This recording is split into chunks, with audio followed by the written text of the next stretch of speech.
जस्तो एउटा उहाँको भनाइ के छ नि विशेष रूपमा छानबिन गरेर तथ्य सत्य बाहिर ल्याएर दोषीलाई कारबाही गर्नु। मेरो अनुरोध त मलाई एसपी साहबलाई मेरो अनुरोध के हो भने एउटा आयोग बनाएर छानबिन गरेर तथ्य सत्य बाहिर ल्याएर दोषीलाई कारबाही हुनु पर्यो।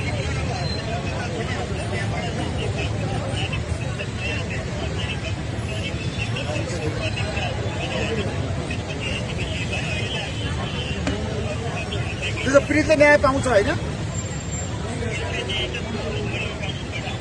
आउँछ। हस्, थ्याङ्क यू एसपी। टाढीको तपाईँको मैले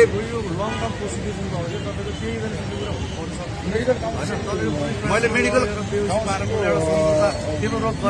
एन्डिङ गर्छु यहाँ तपाईँहरूको रातिको 1 बजे इलाका प्रहरी रातिको 1 बजे इलाका प्रहरी हस्पिटलको चेयरम्यान र हाम्रो माइला बुवा 3 जना बसेर गोप्य मिटिङ बसेर डिओसीको तालमा लेप्चे लगाएर साइन गराएको छ पेपरमा। तपाईको माइलो बुवा किन भन्नु?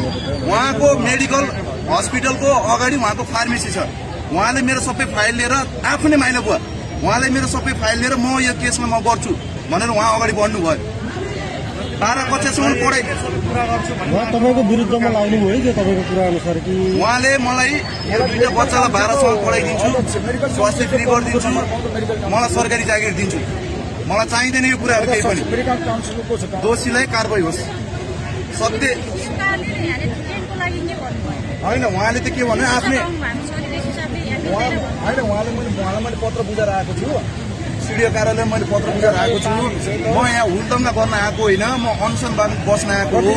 म न्यायको लागि 2टा बच्चाको लागि म यहाँ हुलदङ्गा गर्न आएको होइन। म यहाँ शान्तिपूर्ण ढङ्गले म अनसन बस्छु र मेरो 2टा बाबुहरूलाई न्याय पाउनु पर्यो। मेरो माग यति नै। के भन्नुभएको थियो? सिडिओले बस्न मिल्छ भन्नुभयो? सिडिओ साहबले चाहिँ आफ्नै जिल्लामा गएर अनसन बस्नुहोस्, यहाँ मिल्दैन, मेडिकल काउन्सिल जानुहोस् भन्नुभएको थियो र यसरी हुँदैन।